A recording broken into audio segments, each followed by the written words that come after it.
Donc, on reprend Bezrat Hashem à la lettre Kaf. Concernant la semaine dernière, j'ai un doute quand on a parlé des Kevassim. Si vous vous en souvenez, que le Zohar, il expliquait là-bas que les Kevassim, c'était l'histoire des 7 Kevassim. Et moi, j'avais dit là-bas que les 7 Kevassim, c'était lié au Korban de Pessah. Mais c'est aussi lié au Korban de Shavuot. Alors peut-être que si vous relisez, c'est plus clair que ça soit lié au Korban de Shavuot, que Shavuot, ça correspond plus aux 7 semaines qui sont écoulées, pas aux 7 semaines qui vont s'écouler. On va prendre ici avec un mot important, enfin un mot un peu bizarre qui apparaît une fois dans la Torah, dans un verset de Isaïe en 59-17. C'est quoi ce mot? C'est Kova Yeshua. C'est quoi un Kova? Un Kova, c'est très simple. En hébreu moderne, un Kova, c'est un chapeau ou c'est une casquette. D'accord? Ou dans la Torah aussi, ça peut désigner aussi un casque. Et là, ça s'appelle le Kova Yeshua, ça s'appelle le casque du salut. Ou la casquette du salut. Alors, c'est quoi? C'est un verset dans Isaïe où on parle des choses qui vont se passer plus tard. Vaïlbash, donc je répète, c'est Isaïe 59-17. Vaïlbash tzedaka kashirian. Vekova Yeshua berosho. Vaïlbash birde nakam. Tilboshet. Vayaat kame ilkina. Donc on décrit vraiment un habit. Donc Vaïlbash et Livosh, il revêtira. Ils l'ont tous traduit au passé. Bon, très bien. Alors, il revêtira Tzedaka. Donc, la Tzedaka. Alors, Tzedaka, c'est toujours pareil. Il y a le Tzedek et Tzedaka. C'est compliqué, puisque Tzedek, c'est au masculin, c'est la justice. Et Tzedaka, c'est plutôt le fait de donner à ceux qui n'ont pas besoin, enfin, qui n'ont pas. Et donc, c'est avec un He, c'est au féminin. Donc, Vaïlbash Tzedaka, et il revêtit,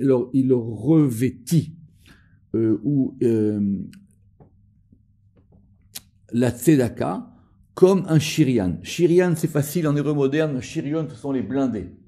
D'accord? Et ici, Shirian, c'est comme une cuirasse. Donc, la traduction, dans Kan, c'est, il s'arma de justice comme d'une cuirasse, et dans Shuraki, il revêt la justification comme une cuirasse. La Gemara, elle ramène, c'est que la tzedaka qu'un homme y fait, petit à petit, ça lui fait comme une cuirasse qui le protège. C'est quelque chose qui protège l'homme. Toute la tzedaka qu'un homme il va faire, tous les actes de bienfait qu'il va faire envers les autres, ça va lui faire une cuirasse.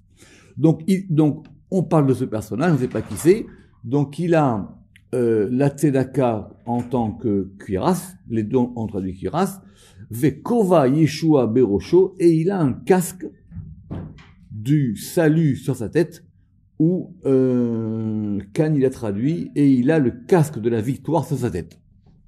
Donc il a un casque sur sa tête, et s'appelle le casque ou la casquette de salut. Je reprends Vaïlbash, et il revêt Bigdé, les vêtements, Nakam, alors les vêtements, Nakam c'est vraiment la vengeance. Donc, et il revêt les vêtements de vengeance. Tilboshet, Shuraki, il a traduit comme étant une vêture, et lui, il a traduit comme une draperie. Donc, il va se draper d'un vêtement de vengeance. Après, il y a Vayaat. Alors, Vayaat, lui, il a traduit, il se drape, ou lui, il a traduit, il s'enveloppe. Kameil, comme un meil. Donc, il y a une différence vous avez entre le Beged et le meil. Le meil, en général, c'est le manteau. Et il va se draper comme avec un manteau de Kina. Alors, Kina, c'est une très très bonne question. Kina, est-ce que c'est en général, on traduit comme étant la jalousie. Vous vous rappelez dans l'histoire de Elkana, On verra ça plus tard quand on sera au Kouf. Donc lui, il a traduit et il se drape d'ardeur comme d'un manteau. Et c'est pas mal l'ardeur. Pourquoi? Parce que Rashi, il dit que Kin'a, c'est en vieux français, c'est l'empressement. C'est le fait d'être empressé, le fait d'être zélé. D'accord? Donc quand on dit que Dieu est un Dieu jaloux, c'est dire quoi? Qu'on s'en traduit. Est-ce que non? Alors c'est un Dieu il y a des choses qu'il va exécuter sans aucun délai. C'est ça la kina. C'est-à-dire il y a des degrés où le patron, il s'en occupe tout de suite, il laisse pas ça de côté. Donc c'est quoi ce fameux Kova Yeshua? Yesh et Pirshu be Ensof. Donc certains ont dit que c'était le Ensof. Yesh et Pirshu be Tiferet, et certains l'ont attribué à Tiferet. Veyesh et Pirshu ba Malchut, et certains l'ont attribué à Malchut. Maintenant, Vezeikar, parce que de toutes les manières, si tu me dis que c'est le Ensof, parce qu'évidemment le Kova c'est ce qui est en haut, d'accord, Kova Yeshua. Si tu me dis que c'est Tiferet, comment est-ce que Tiferet il peut monter maintenant au niveau de la tête? Quoi qu'il arrive, le Kova il se met sur la tête. Et certains l'ont dit c'est la Malchut. Or tout le monde sait que la Malchut, quand elle monte, elle va s'appeler Ateret Baala. Elle s'appelle la couronne du mari. Donc elle remonte aussi en haut. Donc c'est ce que dit le Ramak ici. Vezeika chez Kova. Et donc l'essentiel c'est que donc c'est lié à Malchut apparemment, parce que c'est le Kova. Donc le Kova c'est le chapeau. Atara la couronne, Baroche c'est la tête. Vei Yeshua. Et donc maintenant c'est quoi cette casquette, ce casque de salut? Et donc il est casse, donc, parce qu'il est sur la tête, donc il est en haut. Donc apparemment, même si c'est la Malchut, elle remonte en haut. Et elle est Yeshua et elle est salut. Donc tout le monde a traduit salut. Lui, il a traduit aussi victoire. Mitzah la Géoula, du degré ou du côté de la Géoula. Rappelez-vous qu'il y a une différence entre Géoula et Yeshua. Vous vous en souvenez de ça, d'accord? On avait dit que vous vous rappelez, voir ce qu'on a vu sur Yeshua et Géoula. La Géoula, c'est plus du côté du din. Et ici, la Yeshua, Shei Beshitouf à Chesed, parce qu'elle est avec l'association du Chesed. Donc voilà sur ce terme un peu particulier de Kova Yeshua. Alors on va faire maintenant un mot très intéressant dont on a parlé, le Kos Shel Beracha. Alors le Kos Shel Beracha, on en a parlé longuement, on en parle dans le cours du jeudi, on en a parlé plusieurs fois. Il s'agit quoi? Il s'agit donc littéralement de la coupe de bénédiction. C'est cette fameuse coupe de bénédiction qu'on va bénir à la fin du repas après le Birkat Hamazon quand il y a au moins 3 personnes. Il y a des Zohar d'Achok Israël là-dessus. Il y a 10 choses sur Kos Shel Beracha. C'est un moment très important. Rappelez-vous, on avait parlé que la Gemara a dit que ça sera à la fin du repas, de la fin des temps. Il y aura une coupe de salut ou une coupe de bénédiction. Pourquoi est-ce qu'on dit coupe de salut? Parce que quand on fait cette Kos Shel Beracha, on récite un verset qui dit Kos Yeshuot et ça, je lèverai la coupe de salut au pluriel S-A-L-U-T-S. Et Kos, donc, c'est quoi maintenant cette histoire de Kos Shel Beracha? À quoi ça correspond? Parce que effectivement, c'est le degré le plus important. Parce qu'il y a même s'il y a un kidouche, je vous rappelle, on a parlé de ça, même s'il y a un kidouche, le kidouche, il est au début du repas. Mais le Kos Shel Beracha, c'est vraiment le verre qu'on boit à la fin du repas, c'est-à-dire une fois qu'on a mangé, une fois qu'on s'est rassasié, et maintenant, on va faire déborder ce verre. C'est le verre de l'abondance, c'est le verre de la Beracha. Alors, le Kos, de toutes les manières, à Kos Hazé Remed Bamalchut. De façon générale, le Kos, c'est un keli, c'est un ustensile. Et comme il reçoit les choses, ici, il est lié à Malchut.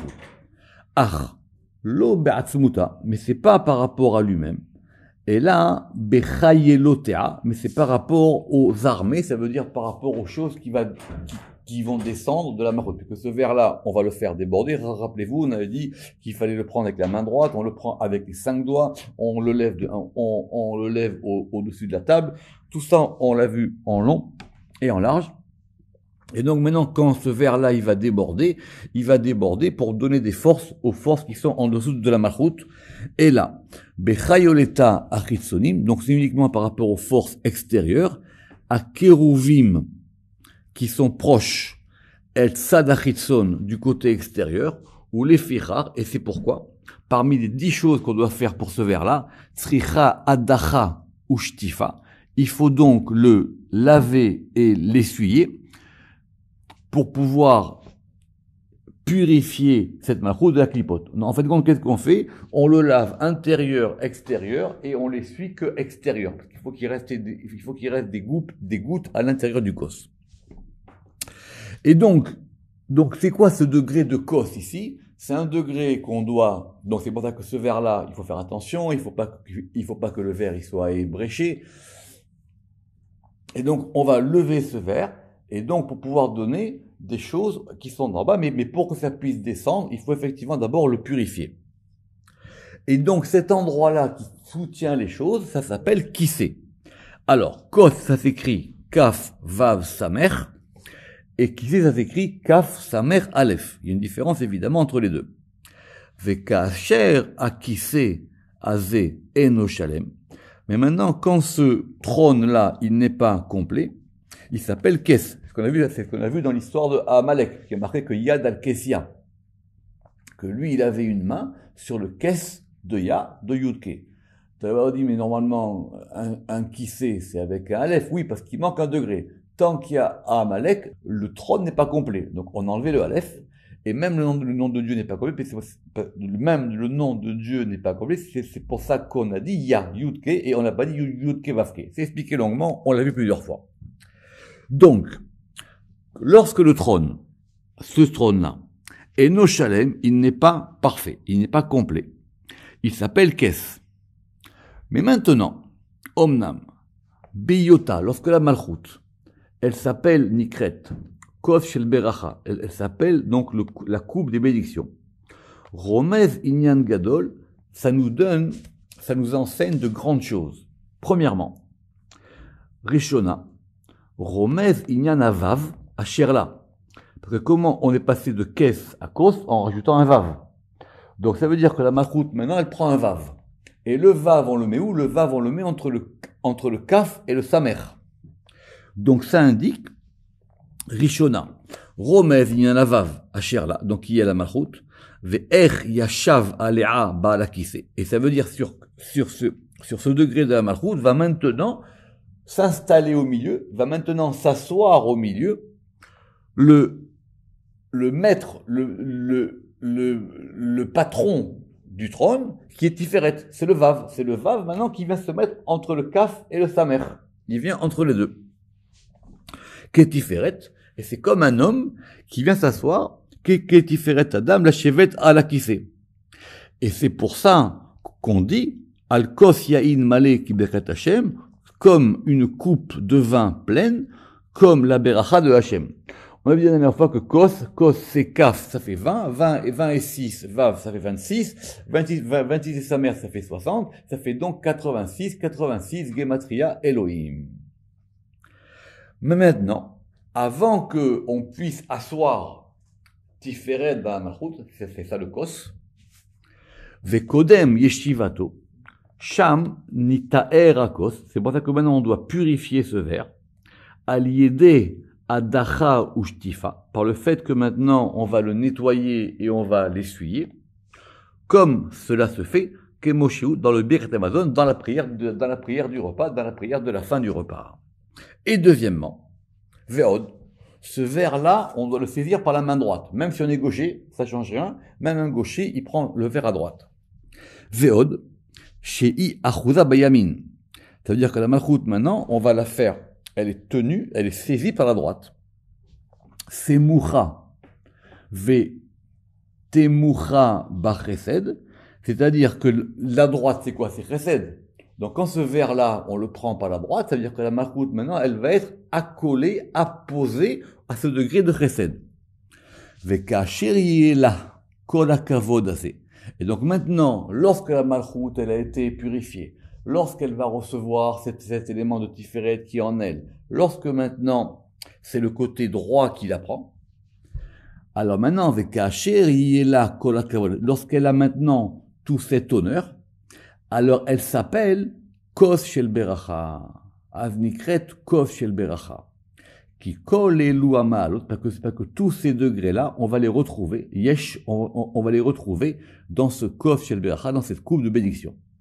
Mais on a aussi, comme je vous l'ai dit, Kos Yeshuot. On a aussi le verre des saluts. Enfin, la coupe, c'est pas un verre. la coupe des saluts. Alors je vous avais dit que ce verset s'appelle Kosh Beracha, mais nous, quand on va le saisir, ce qu'on doit dire, vous vous rappelez, on a dit dans le Zohar, vous avez même le Rama qui dit, est-ce qu'on dit le verset une fois ou avant une fois ou après qu'on l'ait saisi, et ça va s'appeler Kos Yeshuot, selon le verset Kos Yeshuot et ça. Veyesh Kos, et il y a donc un Kos Yeshuot. C'est quoi ce degré? C'est quoi ce degré de Kos Yeshuot? Donc je reprends, il y a un Kos Yeshuot, et donc ça désigne aussi la Malchut. Vei nikret chen, et elle s'appelle ainsi, Biyota, lorsqu'elle va être Achouza, saisie, ou Meyuchedet et unifiée, avec les Hamisha Yeshuot par 5 saluts. C'est quoi ces 5 saluts? Il correspond aux 5 doigts. Chez M Hamisha Etzbot, il correspond donc aux 5 doigts. Chez M Hamisha Berichei Mishkan, qui vont correspondre aux 5 traverses du Mishkan. Le Mishkan, il y avait 5 planches de traverse. Ça correspond à ces 5 Yeshuot.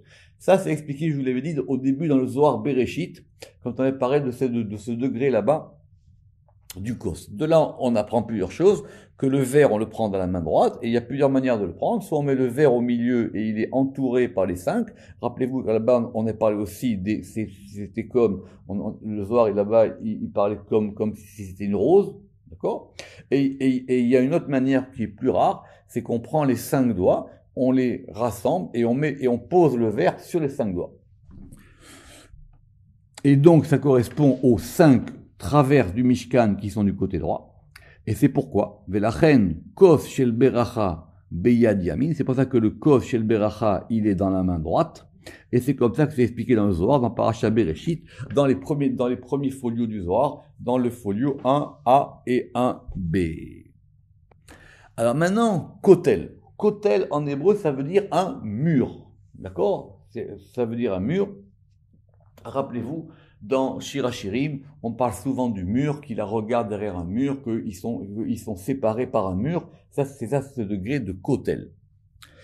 Piresh Rabbi Shimon Bar Yochai Rabbi Shalom Bar Reya Mehemna. Rabbi Shimon Bar Yochai, il expliquait dans Reya Mehemna que cette notion de Kotel, c'est une allusion chez Remez El Atiferet, c'est une allusion à Tiferet, Biyoto Mityached Imam Malchut, lorsqu'il est uni avec la Malchut, Al Yede Atzadik, par le juste. Pourquoi?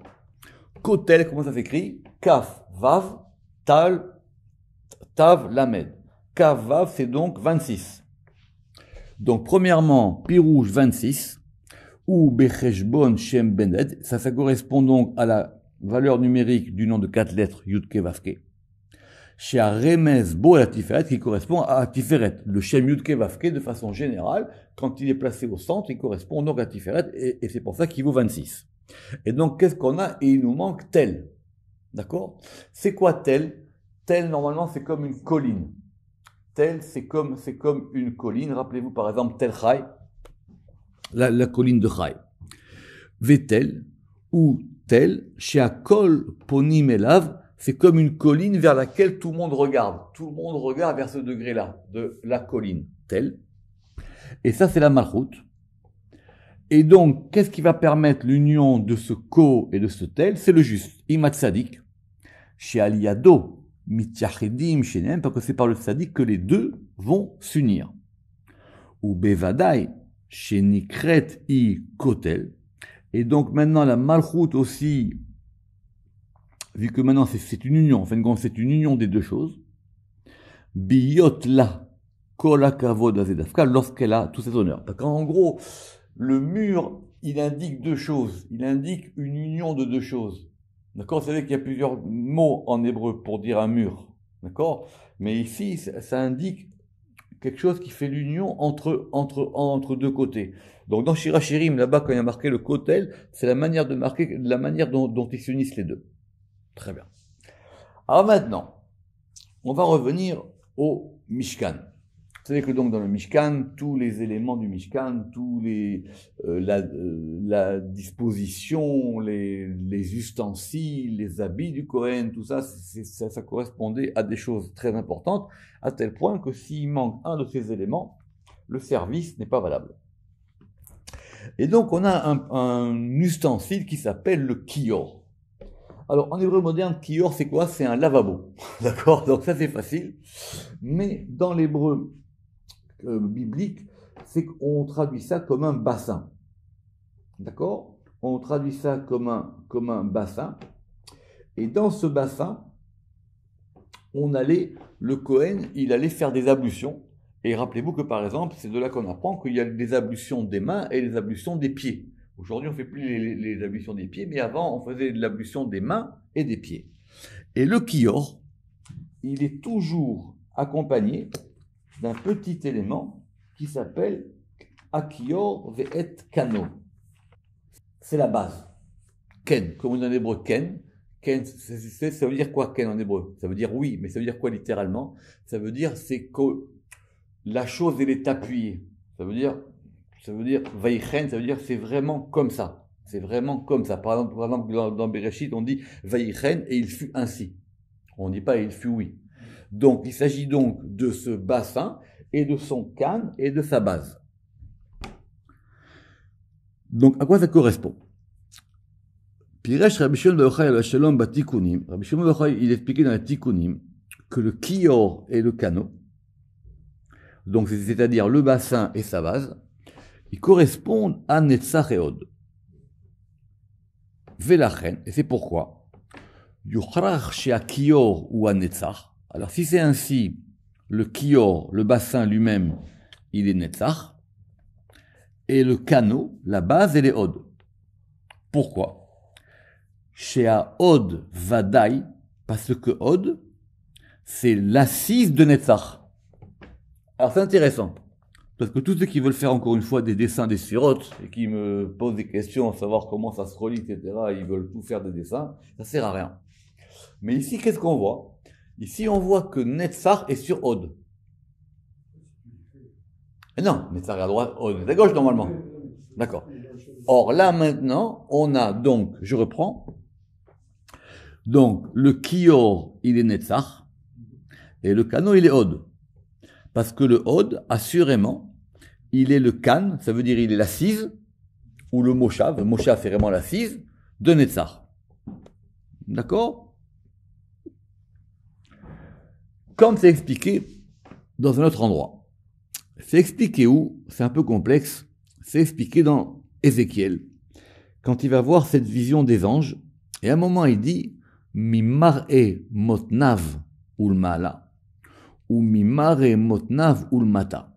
Littéralement, de la vision. Alors, motnav, ce sont les hanches, de la vision des hanches et au-dessus, et de la vision des hanches et en dessous. C'est un verset dans Ézéchiel. Le Zohar, il dit quoi là-bas? Il dit, mimare motnav ulmala, depuis la vision des hanches jusqu'au-dessus, c'est Netzach. Ou mimare motnav ulmata, c'est Od. Et de la vision des hanches et en dessous, c'est Od. Donc on a Netzach qui est au-dessus et Od qui est en dessous. Alors il dit maintenant cela nous pose quand même une question. Zéou. Ki kior vekano ayu nechoshet. En quoi ils étaient faits? Ils étaient faits en nechoshet. C'est quoi nechoshet? Nechoshet, normalement, c'est de l'airain. Tout à fait. Ve'ayaraoui. Or, si tu me dis que c'est Netzach et Od, comment ça peut être en airain? Normalement, ve'ayaraoui, shiya kior shel kesef, puisque le kior il est en haut et il est lié à Netzach, ce qui est lié à Netzach, c'est quoi? C'est l'argent. Donc il aurait dû être en argent. Parce que le Netzach, il indique, puisqu'on a dit que le kior, il indique Netzach, qui indique donc le côté droit, et qui est donc dans la ligne de Chesed, dans la ligne de Chesed, le métal, c'est l'argent. Et de même, on a une autre question sur Netzach, parce que Netzach, c'est très complexe. Rappelez-vous, qu'est-ce qu'on avait évidemment concernant Netzach et Od? On avait parlé, vous vous rappelez, de ces deux fameuses colonnes qui s'appellent Yachin et Boaz. Et de même, Anu Mesupakim Be'amudim Yachin ou Boaz, où aussi on a dit qu'un était Netzach et un était Od. D'accord, vous vous rappelez Yachin et Boaz, hein, on l'a déjà fait, d'accord. Boaz, ça veut dire il y a la force en lui, et Yachin, ça veut dire il préparera, c'est la colonne de préparation des temps futurs. Et ces deux colonnes, elles étaient aussi en airain. Vélo Yachin, et alors que, donc nous, alors que la colonne de gauche et que Od y soit en airain, ça marche.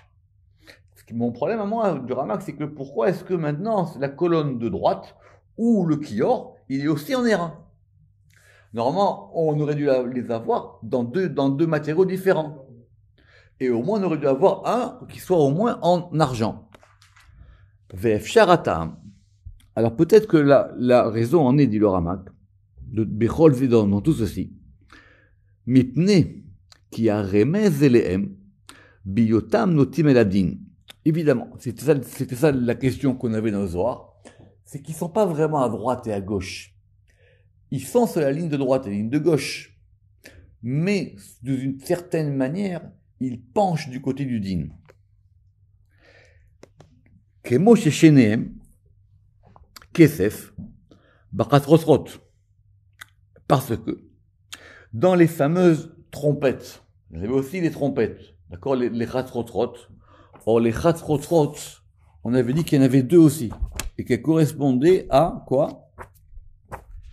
Et qu'elles correspondaient, je crois qu'on l'a fait tout de suite, les chatzrotrot.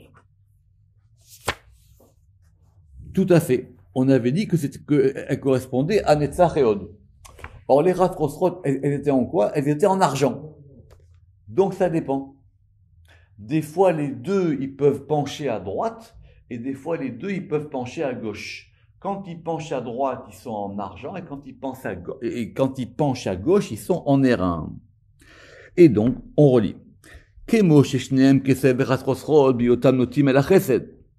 Et là. Alors, il dit, maintenant, revenons à notre question. Mais maintenant, le Kior, on a une autre question sur le Kior. C'est que dans le Kior, il y avait quoi? Il y avait de l'eau. Or, l'eau, c'est chesed. Et là, des kachelan qui Kiorayabo, maïm, shenire bachesed. À moins que, imlo, shenoma, à moins que nous disions, shamaïm aele, que ces eaux-là, ayu mitzad megeshamim, c'était pas de l'eau normale, c'était de l'eau de pluie. Or, l'eau de pluie, elle provient de quoi? Elle provient de la gvura. C'est pour ça qu'on demande la pluie dans la deuxième beracha, dans Mechaya Metim. Quand on dit Mashiva Ruach Morid Geshem, il fait souffler le vent et il fait descendre la pluie. La pluie, c'est la gvura, la pluie. C'est vrai que quand l'eau descend, c'est du chesed, mais pour faire déclencher la pluie, c'est pour ça d'ailleurs que c'est si dur. Rappelez-vous l'histoire dans la Gemara avec ceux qui arrivaient à faire descendre la pluie, c'est qu'il faut une force de gvura. Velachen, ayu nifsalim belena. Et c'est pour ça que ces eaux-là, il fallait les changer. Pourquoi? Parce que si on laissait ces eaux dormir, ça veut dire ça, l'ena. L'ena, ça vient de Milachon Laloun, de dormir. Si on laisse, d'ailleurs, c'est jusqu'à aujourd'hui, on n'a pas le droit de laisser des eaux découvertes. Quand des eaux elles sont restées découvertes la nuit, il faut les jeter. D'accord? Et donc, c'est pour ça que ces eaux-là, elles devenaient impropres, pas saoules, quand elles passaient la nuit. Mipne sheaya sholet baem, parce que pouvait dominer sur ces eaux adina hazak, la force de la rigueur. Alors attention, on va terminer maintenant sur un sujet compliqué. Koach. Alors ça, accrochez-vous. Koach, évidemment, on n'a pas besoin de traduire. Koach, c'est la force. Bien que, il faut faire des distinctions en hébreu. Toujours, on a ces problèmes de faux synonymes. La différence qu'il y a entre Koach et par exemple, Chazak. Ou Koach et Gvura. Donc, Koach, c'est... Et la preuve, c'est que par exemple, Koach, dans la philosophie du Moyen-Âge, Koach, c'est quoi? Koach, c'est une puissance. D'accord? Alors, on traduit, c'est vrai qu'on traduit en général, Koach comme étant la force. Mais c'est pas exact, d'accord? Force, puissance, capacité, richesse. Donc c'est assez large. Hein. Force, puissance, capacité. Oui, capacité, c'est par exemple dans le sens du Moyen-Âge, quand on va dire, c'est le Koach Hadibour, même quand on dit en français, la faculté de. C'est ça, la faculté de parler. Alors, בפירוש מן הזו יחנו בשאר פרטי השמות בעניין כוח אותיות ועונה אמן בכל כוחו. Alors on a déjà parlé évidemment longuement de ça, dit le Ramak, à propos des 28 lettres. D'accord? À propos de ces 28 lettres, ça veut dire on a dit 14 à droite et 14 à gauche, puisque Kohar c'est 28, et là-bas dans l'article de c'est expliqué pourquoi qu'il y a marqué que celui qui répond à Oné Amen Bechol Kocho, celui qui répond Amen Bechol Kocho avec toute sa force. Et il y a marqué là-bas, on lui déchire tous ses décrets. Ça veut dire quoi Bechol Kocho? Il faut qu'il crie, c'est 10 décibels, 20 décibels, ça veut dire quoi de toute sa force? 40 décibels. Alors le Zohar il a expliqué là-bas que Bechol Kocho, ça veut dire avec la force de ce degré de 28. Celui qui a la kavana de ce degré de 28 dans le Amen, alors effectivement, c'est ça qui va permettre que le Amen, il se déclenche. Omnam. Klal haole misham. On retire comme principe général de ce qui était dit là-bas dans Shar Pratea Shemot, que Kohar, c'est dans la Bina. Kohar iba Bina. Beistarfut Chochma Ksat, lorsqu'on va lui associer un peu la Chochma. C'est pour ça que d'ailleurs que Chochma, ça s'appelle Koachma, ça s'appelle la force d'humain. Alors, Chochma, Koachma, c'est connu, c'est expliqué plusieurs fois dans le Zohar. Ça veut dire quoi, Koachma? Ça veut dire la force d'humain. Donc, c'est quoi la Chochma? Ça serait la force de ce degré de main. Très bien. J'ai écouté une belle explication de Rav Sadin, qui a expliqué que Koachma, c'était quoi? C'était la force d'étonnement. Le ma, c'est le quoi? Le ma, vous vous rappelez qu'il y a une différence entre le ma et le mi? Très bien. Donc le mi, c'est lié à Bina, et le ma, c'est lié à Chorma. Donc Koachma, c'est la force du ma. Bon, d'après ce que je veux voir, le ma, évidemment, c'est le Shema. D'accord? C'est le nom de 45. Mais la Chorma, elle indique cette force qui est dans le ma. Vers Rabbi Moshe.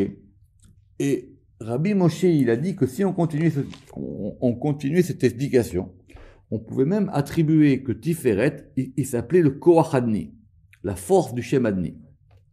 Et il a expliqué la raison, ou Pirachetaham, parce que Tiferet, c'est lui qui donne la force au Shem Adni qui est dans la Malchut, qui ou un Noten Koach la Adni chez Iya Malchut. Alors, mais la vérité, même quand on dit Koachma, c'est-à-dire que c'est lui qui donne la force à Tiferet. Donc, Chochma, il donne la force à Tiferet, et Tiferet, il donne la force à la Malchut. Donc, un, il s'appelle Koachma, et l'autre, il s'appelle Koachadni. D'après Rabbi Moshe. Ve'im kedvarav, et si on va d'après ses dires, Trichimanu lomar shenoten la Koach abina, on doit donc dire que quoi? Que si c'est comme ça, donc Chochma, il donne de la force chez Noten la Mikoach Abina, qu'il va lui donner à Malchut de la force de la Bina. Bedafka ve'aznikret Koach Adni. Pourquoi? Parce que Koach, ça vient de Bina. Donc si tu dis que Tiferet, il est Koach Adni, cette force, d'où provient cette force? Elle provient de Bina. Parce que c'est Koachma. D'accord? Pourquoi c'est dans Bina? Vous revoyez là-bas dans Sharashemot, parce que c'est dans la manière dont on a calculé, dont on a calculé les 28 lettres. Quand on avait dit, vous vous rappelez 14 et 14, puis qu'il y a des yad, vous vous rappelez par exemple, on avait dit que le soir, il dit que une main c'est 14, et les deux mains ensemble, ça fait Koach.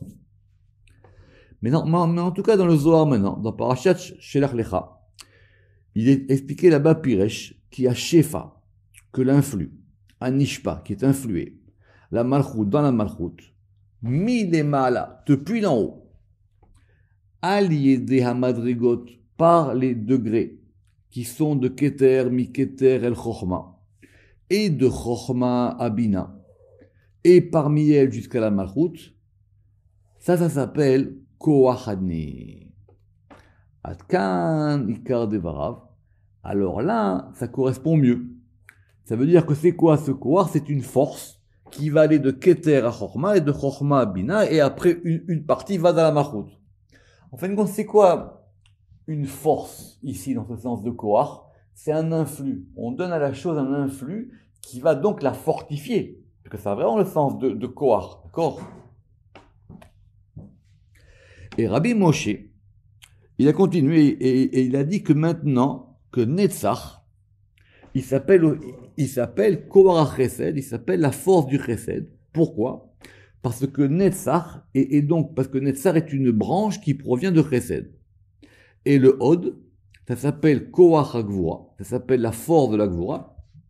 De même, selon le même raisonnement. Gamken minatam hazeh.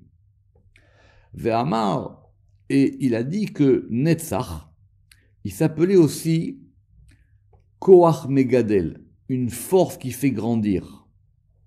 Pourquoi?